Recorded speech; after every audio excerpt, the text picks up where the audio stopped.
Hi, I'm Chucky. Wanna play? Well, without a doubt, that is the most famous line from the Child's Play movie. You know the one, where the serial killer transfers a soul into a doll to continue his bloody path of carnage and death? That movie spawned 6 sequels, a remake, and even a TV show. Nowadays, he's even portrayed as a hero, but back when I was a kid, he was one of the scariest movies you could watch. But did you know that Chucky was actually based off the story of Robert the Doll? Yeah, you heard it right, creatures of the night. There's a doll out there named Robert that not only moves around on his own, but can also curse you if you piss him off. Not only is he haunted, but he's been blamed for car accidents, broken bones, divorce, job loss, even death. Robert the Doll is a handmade, one-of-a-kind doll that was created very early in the 1900s. He's 3 feet tall and stuffed with excelsior, which is a type of wood wool. He's dressed in a sailor suit, and his face is painted to resemble a jester. You know, because dolls aren't creepy enough on their own. He has buttons for eyes. He's even believed to have the hair of his owner, which was a young boy named Robert Eugene Otto, affectionately called Gene by his family. One legend says that Robert the Doll was simply a gift given to Gene by his grandfather, who bought it during a trip to Germany. But the more sinister legends say that Robert was actually created through voodoo and black magic. You know which story I'd like to believe. Another theory says that Robert was subjected to tons and tons of emotional overflow from Gene, and this is actually what gave the doll a breath of life. In the late 1800s, the Otto family moved into their mansion in Key West, Florida. This mansion is now known as the Artist House and can actually be visited. The Ottos had a nasty reputation for being pretty horrible to their servants. One servant was allegedly caught practicing black magic by Mrs. Otto and was fired the same day, but not before cursing Robert the Doll. And this, my dear friends, is where our story begins. Robert Eugene Otto was given the doll in 1906 by the Bahamian servant. She was accused of being a voodoo priestess. She was angry with her masters for the mistreatment of her and many other servants, and placed a curse on the doll. Some even believe she went as far as to fill Robert with the rags soaked in fluids of dead bodies, tiny animal bones, evil relics, even the real Robert's blood. As soon as the servant gave the doll to this unsuspecting little boy, the two of them seemed to become inseparable. And that's when the real Robert started going by his middle name, and eventually just shortened it to Gene. The reason he changed his name? Because Robert was the doll's name, not his. And the two of them were best friends growing up. Eugene would dress Robert in his clothes, would take him to town to go shopping, and even made sure that he had a seat at the dinner table. He'd sneak Robert bites of food when his parents weren't looking, and would also make sure that Robert was tucked into bed with him every single night. Corey Convertito, who's Robert's current caretaker, has been asked about the relationship between this little boy and the doll, and has been quoted as saying, "What people really remember is that they would probably term the unhealthy relationship with the doll as unusual. He brought it everywhere. He talked about it in the first person as if he weren't a doll, but a real living entity." Soon after Robert the Doll came into their lives, the Otto family started witnessing strange things. They'd hear little Gene talking to Robert in his room, only to hear a completely different voice whispering back to him. At first, they figured it was just Gene changing his voice. But as time went on, more and more strange things started happening, and they began to question whether it was really just Gene or not. In the middle of the night, his parents would hear him screaming and burst into the room to find heavy furniture knocked over and his possessions thrown around the room. Gene would still be in his bed, terrified and screaming, "Robert did it! Robert did it!" Gene would get extremely nervous, which worried a lot of the staff and his mother. They would find him huddled in a corner in his room, terrified, while the doll would be sitting on his bed looking down at him with an evil glare. Household objects would be heaved across the room, his toys would be smashed up, and giggling could be heard in other rooms where people weren't there. Every time this happened, Jean would accept the punishment, but always said it was Robert that did it.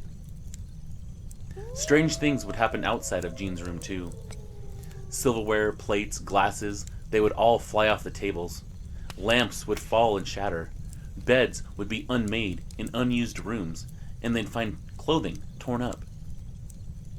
As time went on, and the weird occurrences continued, the Ottos would lose more and more staff and have to hire new ones, only for them to quit too. Jean's relatives insisted that enough was enough, and his aunt was finally convinced to tell his parents to lock Robert in a box and put him in the attic. Allegedly, this aunt died from a stroke just a few days later. Nowadays, Robert is believed to have caused that death. But Robert stayed in that box for decades, and only after the death of Jean's parents, he was given the deed to the house, where the doll still lived. He moved into the house with his wife Anne, and found his old playmate once again. By this time, Jean had become an artist and designed the gallery for the Fort East Martello Museum. He decided that his old home would be great for his painting, since it was so big.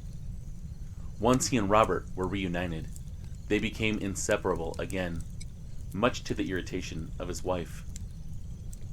You see, she claimed that she witnessed Robert's expression change and found the doll unnerving. And who could blame her? But Jean wouldn't listen to any of her claims. He would again take Robert everywhere that they went and sat him in a chair next to their bed as they slept. Once Anne finally had enough, she moved Robert back into the attic, but Jean was enraged. He demanded that Robert have his own room where he could look out of the windows. After Robert was moved into the attic, he could be seen peering out of the windows, and according to school children around the town, he would disappear and reappear from those windows. Needless to say, those kids started avoiding the house on their way to school. Eventually, their marriage fell apart until Anne supposedly went insane and died from unknown causes. Although, other stories say she left Jean and the house behind and simply just moved away. In 1972, Jean died, and for a while, Robert had a little bachelor pad of evil all to himself. But still, he would continue to harass people that passed by the house, until a couple purchased that Otto home, and for unknown reasons decided to keep that doll up in the attic. But he just continued to wreak havoc. He terrified their daughter, and the parents once said they woke up to find Robert at the foot of their bed holding a butcher's knife. It was this first act that was responsible for using Robert as the inspiration for Chucky. The new owners put the house on the market and moved out immediately. Obviously, Robert the doll didn't make that journey with them. But then, our little buddy found some new playmates when the Otto home was renamed the Artist House and various tenants started to rent it out. Again, those weird occurrences never ceased. Tenants would hear footsteps in the attic. A plumber once swore that Robert moved positions on his own, and he heard him giggling. One documented case saw two people discussing Jean and his art when they noticed Robert's expression change, almost as if he were following the conversation. When the discussion turned to Jean's eccentric tendencies, one man referred to him as an old fool. Robert's expression changed again to an expression of distaste, and the man's quoted as saying, "It was like a metal bar running down my back. At first, when we walked through the door, the look on his face was like a little boy being punished. It was like he was asking himself, who are these people in my room, and what are they going to do to me?" He also said there was some kind of intelligence there, like the doll was listening to us. There's claims that Robert even attacked people in the attic, sometimes even locking them inside, and some would hear evil laughter coming from the attic. In 1974, Myrtle Reuter became the owner of the Artist House, and became Robert's new friend. She kept him until 1994, until she donated him to the East Martello Museum. She told them that he moved around her house on his own. She thought he was haunted. She passed away a few months after Robert was donated, but Robert himself remained as active as ever. The museum staff felt the shift in energies ever since Robert took up his new residence. He was put on exhibit after people found out about his backstory, and that's when cameras and other electronic devices started malfunctioning around him. Legend has it that if you want to take his picture, you have to ask him politely first. If it's okay, he'll nod his head. If he doesn't want his picture taken, and you take it anyways, there's a good chance a curse and misfortune will be headed your way. But it's not just you that's going to be punished. Anyone there with you the day that you rudely disobeyed is going to suffer misfortune as well. And the same thing goes if you make fun of him. Now, after over 100 years, Robert has begun to fall apart. His face only slightly resembles a human's. His skin is worn and moth-eaten. He sits in a glass box and hasn't stopped his mischief, though. Staff and visitors alike both claim to see him move and have seen his expression change from a smile to a scowl. Soon, he started receiving letters, begging for his forgiveness and apologies for rude behavior, just from people that had suffered misfortune after visiting him. Letters are still reported to be given to Robert daily. He gets about 3 letters a day, according to his caretaker. Tons of visitors talk about their misfortunes after disrespecting Robert and write him apologizing and asking for their bad luck to be lifted. The museum itself has received over 1,000 letters, and they keep them all cataloged. Robert is also known to have a sweet tooth, so people that visit will leave him candy as a gift. He's also visited by believers and non-believers alike. He has psychics, ghost hunters, TV show personnel. He was shown at TAPSCon, which is a paranormal convention in Clearwater, Florida in 2008. This was the first time he'd ever left Key West. Once an employee cleaned him, placed him back in his exhibit, and turned the lights off for the night. When he came back the next morning, the lights were on. Robert's position had changed, and there was even a fresh layer of dust on his shoes. And then there's the fact that staff members also hear tapping on his glass display case, and will look over to see his hands pressed up against it. According to the staff, the best time to introduce yourself to Robert is in October. During October, he's usually loaned out to the old post office and custom house. There, he really kicks things up a notch. Staff members leave peppermints as a tribute to him and swear there are less candies in the morning. He's been set in front of special cameras that capture auras at the Atlantic Paranormal Society convention, and it's been shown that he does indeed have an aura. His colors are blue on the top and purple on the bottom, and according to an aura expert, that means a deep feeling, communication, peace and love, which is the blue color, and purple means magical, unifying, deep spiritual understanding. So according to everybody in that instance, there is definitely something paranormal going on with Robert, and he is shown to actually understand what's going on. Thomas Locklear is a storyteller for the Historic Tours of America, and is also the former operations manager for Key West Ghost and Gravestones Fright. It's a tour that you can go see. He says this about Robert: all of us who have worked with him have had at least seen his facial expressions change once. Most of us have seen him move. One time, Locklear was taking pictures of a new ghost host in Robert's room without asking permission. He figured it'd be okay since it was just the room he was taking pictures of, but Robert still disagreed. The phone that Locklear was using got extremely hot and stopped working before he even left the museum. When he took it to Verizon the next day, they told him the entire inside of the phone burned up, and they'd never seen anything like that before. To this day, the artist house still reports the hauntings. But now, there's reports of another haunting in that house. Anne, Jean's late wife. It's said that her soul stays there to guard against Robert's return. The artist house is still open to the public all year long, and is a bed and breakfast, actually. Visitors there describe strange sounds, like someone is pacing around the floor and watching them sleep. And it's said that the room where Jean died is haunted too.